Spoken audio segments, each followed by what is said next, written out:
Discovery of anode rays. Anode rays की discovery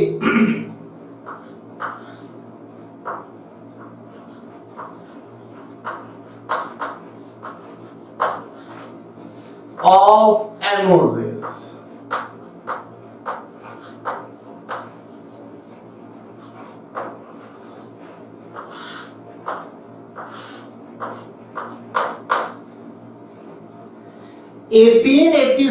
में cathode rays वाले एक्सपेरिमेंट को गोल्डस्टाइन ने रिपीट किया with perforated cathode. Perforated cathode मतलब छेद वाले कैथोड। उन्होंने ये सोचा कि जब कैथोड से एनोड की ओर नेगेटिव रेज निकलती है तो चूंकि एटम न्यूट्रल होता है तो एनोड से कैथोड की ओर पॉजिटिव रेज निकलनी चाहिए, लेकिन वो ऑब्जर्व नहीं हो पा रही थी। क्यों नहीं ऑब्जर्व हो पा रही थी? क्योंकि जो एनोड रेस थी, एनोड से निकलने वाली रेस थी, उनकी वेलोसिटी कम थी।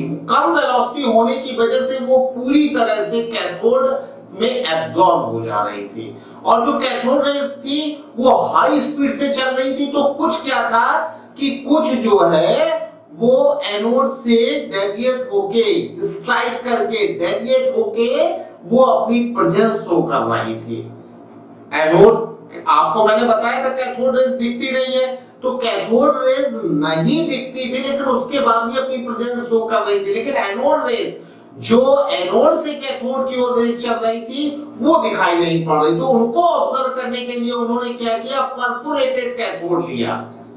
परफोरेटेड कैथोड में होल थे, तो क्या हुआ, जो एनोड से कैथोड की ओर रेज जा रही थी वो उस होल को क्रॉस करके पीछे आ गई, कैथोड के पीछे आ गई, जिसकी वजह से उनकी प्रेजेंस ऑब्जर्व हो पाई। तो क्या किया, 1886 में गोल्डस्टाइन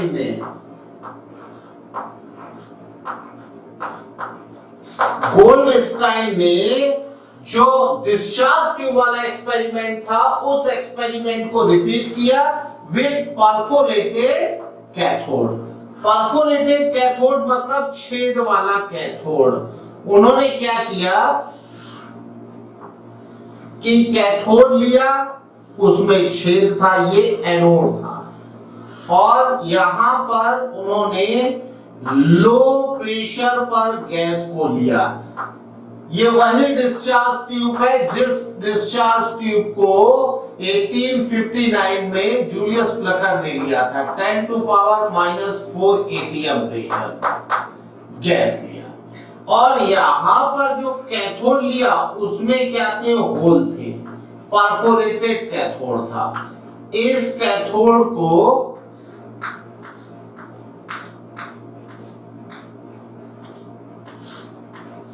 ठीक है ना, यहां पर वोल्टेज सेम तरह से V should be greater than 10,000 volt.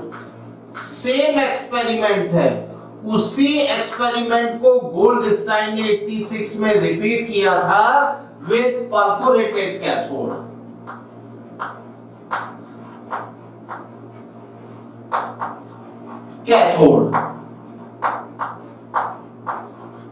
और ये है एनोड। एनोड पॉजिटिवली चार्ज होता है, कैथोड नेगेटिवली चार्ज होता है। तब उन्होंने देखा कि कुछ एनोड से भी रेज निकलती है।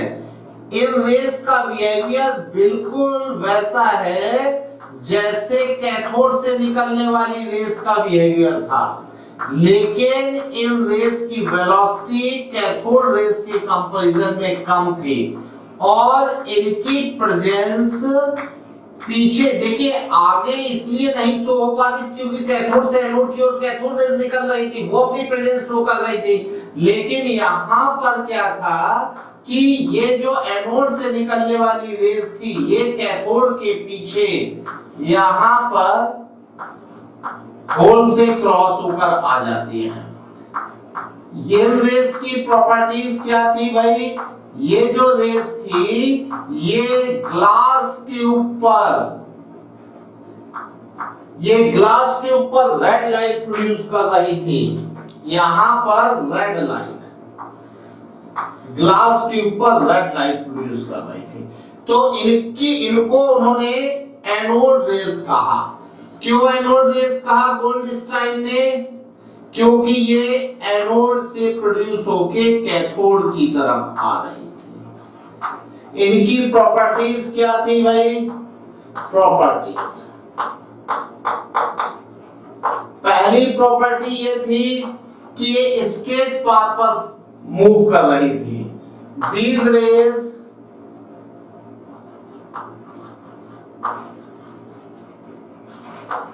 travel on a straight path।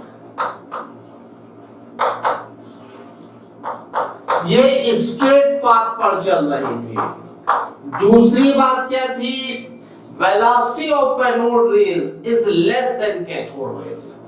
Velocity of anode rays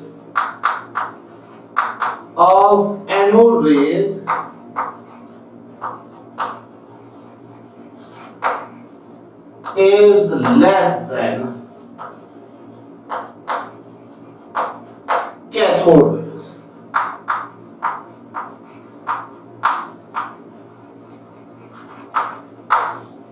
ठीक है ना? थर्ड प्रॉपर्टी क्या थी कि अगर इन रेस के रास्ते में हम लाइट पैडल व्हील रख दे तो वो पैडल व्हील रोटेट करने लगता था। इसका मतलब कि इसमें भी मोमेंटम है, मास है। Light paddle wheel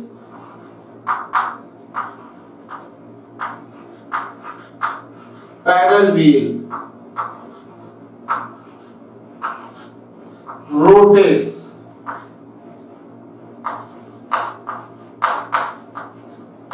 in path of anode rays। Thus they have particle nature।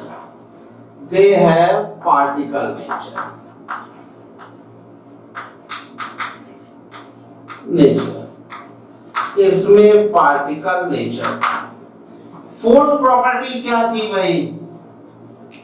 अगर हम इन रेस को इलेक्ट्रिक और मैग्नेटिक फील्ड में पास करें, अगर इलेक्ट्रिक फील्ड में पास करेंगे तो ये एनोड रेस नेगेटिव प्लेट की ओर डाइवर्ट हो रही थी, जिससे पता पड़ा इसमें पॉजिटिव चार्ज है। सिमिलरली मैग्नेटिक फील्ड में भी जो इसका डेविएशन का डायरेक्शन था, उससे ये पता पड़ा कि ये जो रेस है इसमें पॉजिटिव चार्ज है।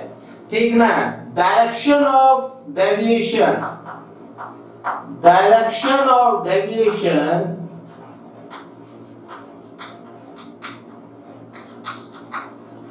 in electric field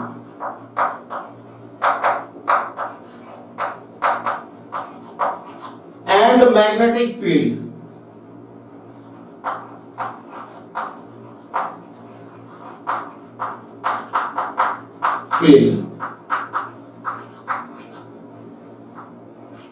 shows positive charge।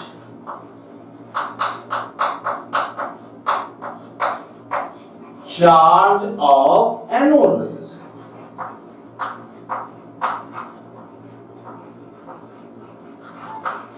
ठीक है ना? फिफ्थ प्रॉपर्टी थी, ये ग्लास सरफेस पर रेड लाइट प्रोड्यूस करती थी। वहां पर ग्लास सरफेस पर ग्रीन लाइट प्रोड्यूस हो रही थी, यहां पर ग्लास सरफेस पर anode rays red light produce करती हैं। Anode rays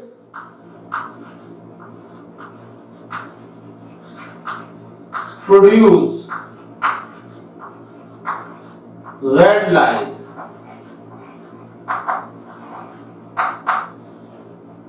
on glass surface।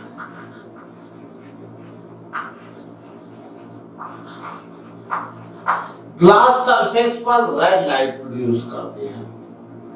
ठीक है ना? और मेन इंपॉर्टेंट बात थी कि भाई ये जो रेस का चार्ज अपॉन मास रेशियो था वो गैस पर डिपेंड कर रहा था। अलग अलग गैस के लिए चार्ज और मास का रेशियो आ रहा था। तो चार्ज अपॉन मास रेशियो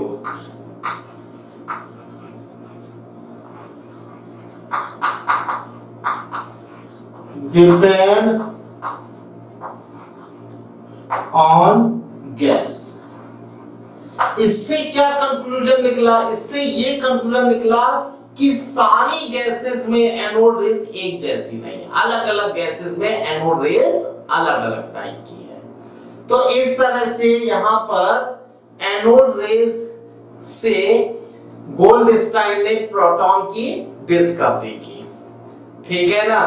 यहां पर प्रोटॉन की डिस्कवरी पहले एनोड रेस की, बेसिकली एनोड रेस क्या था? एनोड रेस प्रोटॉन नहीं थे, ये था हीलियम का न्यूक्लियस। क्या था? एनोड रेस क्या थी? एनोड रेस प्रोटॉन नहीं थे, ये था न्यूक्लियस। अगर यहां हीलियम गैस लेंगे तो हीलियम का न्यूक्लियस, अगर यहां हाइड्रोजन गैस लेंगे तो हाइड्रोजन का न्यूक्लियस, यहां पर नियॉन गैस लेंगे तो नियॉन का न्यूक्लियस। मतलब जो भी गैस, हीलियम गैस लेंगे हीलियम का न्यूक्लियस, जो यहां गैस लेंगे उसका न्यूक्लियस था। क्यों? क्योंकि जब इलेक्ट्रॉन निकल जाते हैं तो न्यूक्लियस बचता है, और न्यूक्लियस में क्या होता है? मास अलग अलग होगा, चार्ज अलग अलग होगा, इसीलिए चार्ज अपॉन मास का रेशियो गैस पर डिपेंड कर रहा था। ठीक है ना? बाद में गोल्डस्टाइन ने इसमें प्रोटॉन की डिस्कवरी की। ठीक है? इसके बाद आई न्यूट्रॉन की डिस्कवरी। न्यूट्रॉन की डिस्कवरी चैडविक ने 1932 में की थी, उसको भी जरा देख लेते हैं। अब हम लोग देख लेते हैं fundamental particles of atom. Fundamental particles of atom,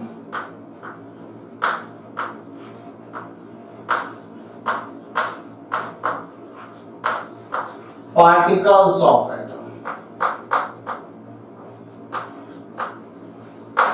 of atom,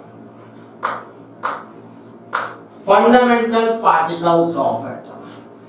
तो देखिए, there are three fundamental particles of atom। There are three fundamental particles of atom।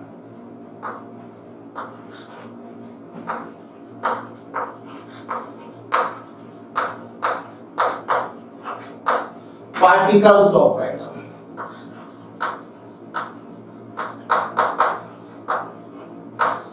of atom कौन कौन से है? पहला है, पहले हम लोग यहां पर पार्टिकल का कॉलम बना लेते हैं, पार्टिकल्स। फिर उसके बाद सेकेंड कॉलम में हम लोग सिंबल देख लेते हैं, किस सिंबल से हम लोग पार्टिकल को रिप्रेजेंट करते हैं। थर्ड कॉलम में हम लोग मास देख लेते हैं, भाई क्या मास है पार्टिकल का। और नेक्स्ट कॉलम में हम लोग देख लेते हैं चार्ज। फिर हम लोग देख लेते हैं डिस्कवर।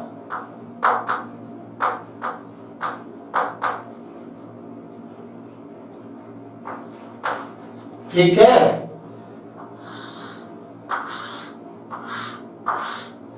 पहला पार्टिकल इलेक्ट्रॉन की डिस्कवरी हुई थी, इलेक्ट्रॉन। सिंबल हम लोग रिप्रेजेंट करते हैं -1 0 से। ठीक है ना? या फिर हम लोग रिप्रेजेंट करते हैं बीटा -1 0 से। मास इसका 9.1 into 10 to the power -31 kg होता है। ठीक है? और चार्ज होता है माइनस में -1.6 into 10 to the power -19 coulomb. इसकी डिस्कवरी जे थॉमसन ने की थी।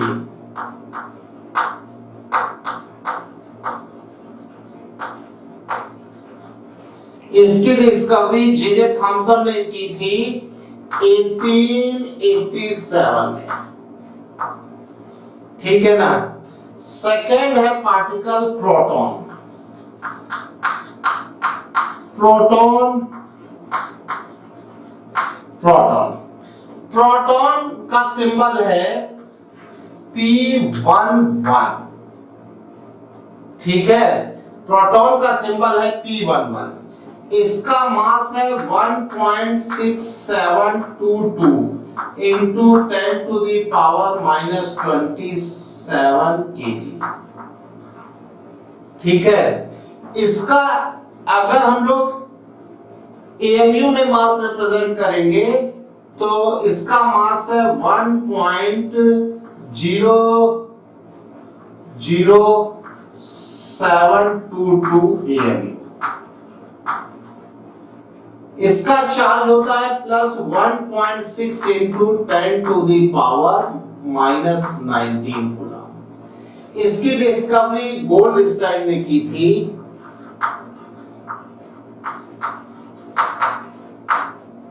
1907 में। थर्ड है न्यूट्रॉन। इसका सिंबल है 01। इसका मास है 1.67432 into 10 to the power minus 27 kg। 1.00839 AMU। ठीक है ना, ये दूसरी यूनिट में है। इस पर चार्ज 0 होता है। इसकी डिस्कवरी की थी चैडविक ने 1932 में। तो ये हमारे फंडामेंटल पार्टिकल्स हैं, उससे रिलेटेड इंफॉर्मेशन है। ठीक है, अब अगले लेक्चर में हम लोग एटॉमिक मॉडल्स की बात करेंगे। ठीक है, आज का लेक्चर यहीं तक रहेगा। Okay, thank you.